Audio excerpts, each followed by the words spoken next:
নমস্কার, SC Bengali ক্লাসরুমে তোমাদের আবারও ওয়েলকাম। আজকের topic train of wealth theory. খুবই ইম্পর্টেন্ট টপিক, তোমরা দেখতে থাকো। আই হোপ তোমাদের ভিডিওটা ভালো লাগবে। আমি বাংলায় করেছি, কিন্তু আমি তোমাদের ইংলিশেই পড়াচ্ছি, আর বাংলাটা বুঝিয়ে দেব, সাথে আমি তোমাদের পিডিএফও দিয়ে দেব। ঠিক আছে? সো প্রথমেই দেখো, R.C. Datta and Dadabhai Naoroji first cited the train of wealth theory. Naoroji brought it to light in his book titled Poverty and Un-British Rule in India. R.C. Datta blamed the British policies for economic ills in his book Economic History of India. অর্থাৎ R.C. Datta, দাদাভাই নওরোজি দুজনে এই train of wealth থিওরিটা আলোচনা করেন তাদের বইয়ের মাধ্যমে। দাদাভাই নওরোজির বইটা ছিলেন poverty and An British rule in India. খুবই ইম্পর্টেন্ট, এটা কিন্তু খুবই ইম্পর্টেন্ট, এই poverty and An British rule in India. ঠিক আছে? আর R.C. দাত্তার বইটা ছিল ইকোনমিক হিস্ট্রি অফ ইন্ডিয়া। ওকে, এই দুটো বইয়ের মাধ্যমে ট্রেন অফ ওয়েলথ থিওরিটা আলোচনা করেন। তারপর আসছে drain of wealth refers to the portion of national product of India which was not available for consumption of Indians. অর্থাৎ সম্পদের নিষ্কাশন বলতে আমরা ভারতীয় পণ্যের অংশ বোঝাই, যা ভারতীয়দের ভোগের জন্য উপলব্ধি ছিল না। অর্থাৎ ভারতীয়দের ট্রেন অফ ওয়েলথের দ্বারা ভারতীয় যে ভোগের যে পণ্য, সেগুলো ব্রিটিশরা নিয়ে যেত। ঠিক আছে? যে আমাদের যে ওই সময়ে যে ভোগের পণ্য ছিল, যেগুলো কনজামশন করতো, সেই সব পণ্য তারা নিয়ে যেত। তারপর আসে drain of wealth began in 1757 after the battle of Plassey, when the company servant began to export fortunes from Indian rulers, zamindars, merchants and common people and sent home. অর্থাৎ 1757 সালে পলাশি যুদ্ধের পর কোম্পানি যারা চাকর ছিলেন, মানে যারা কোম্পানিতে কাজ করতেন, তারা ভারতীয় শাসক, জমিদার ও বণিক ও সাধারণ জনগণের কাছ থেকে ধন দৌলত আদায় করে শুরু করেন এবং সেইগুলো নিয়ে পাঠিয়ে দিতেন তাদের দেশে, অর্থাৎ ইংল্যান্ডে। ঠিক আছে? তারপর আসছে in 1765 the company acquired the Diwani of Bengal and began to purchase the Indian goods out of the revenue of Bengal and export them. These purchases were known as company's investment. অর্থাৎ 1765 সালে company বাংলার দেওয়ানি অর্জন করে এবং বাংলার রাজস্ব থেকে ভারতীয় পণ্য ক্রয় করে এবং সেগুলো রপ্তানি শুরু করে।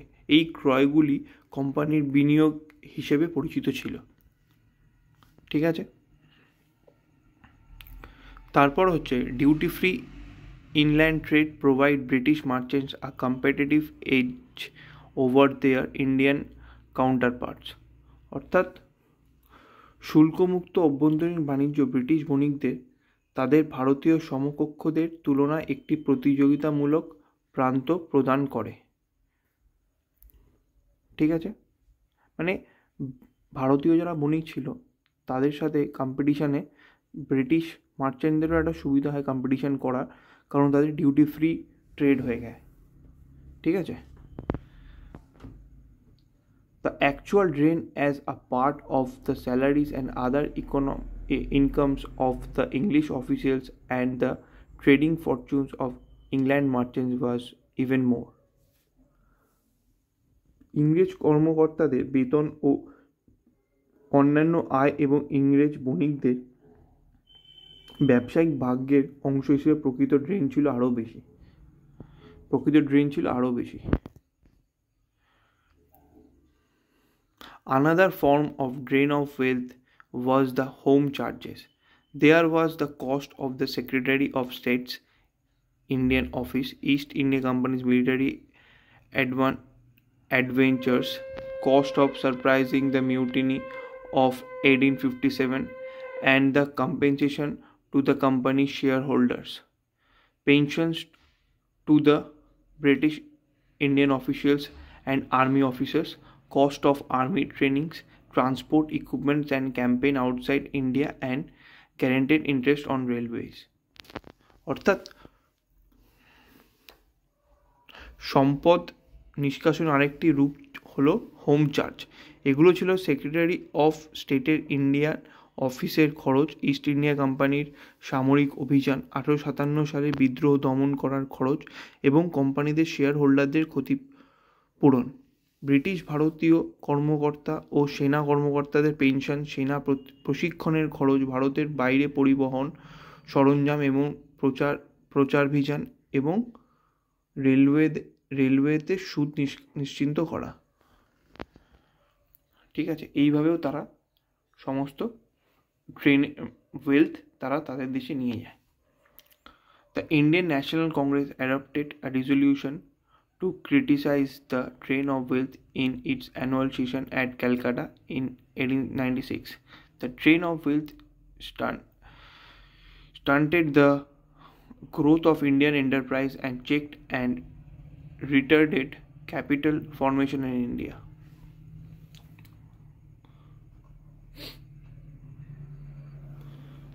ভারতীয় জাতীয় কংগ্রেস 1896 সালে কলকাতায় তার বার্ষিক অধিবেশনে সম্পদের নিষ্কাশনের সমালোচনা করার জন্য একটি প্রস্তাব গৃহীত হয়েছিল।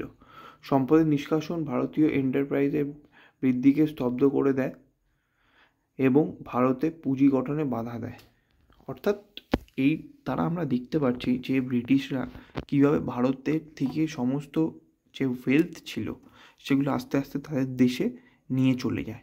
অর্থাৎ সমস্ত ক্ষেত্রেই তারা ভারতের সম্পদকে তাদের দেশে নিয়ে যায়। খুবই ইম্পর্ট্যান্ট টপিক। আই হোপ তোমাদের ভালো লাগলো। পুরো ভিডিওটা দেখে নেবে, আর ভালো লাগলে লাইক করো, চ্যানেলটাকে সাবস্ক্রাইব করো, আর প্লিজ শেয়ার করো। Thank you so much. দেখা হচ্ছে নেক্সট ভিডিওয়।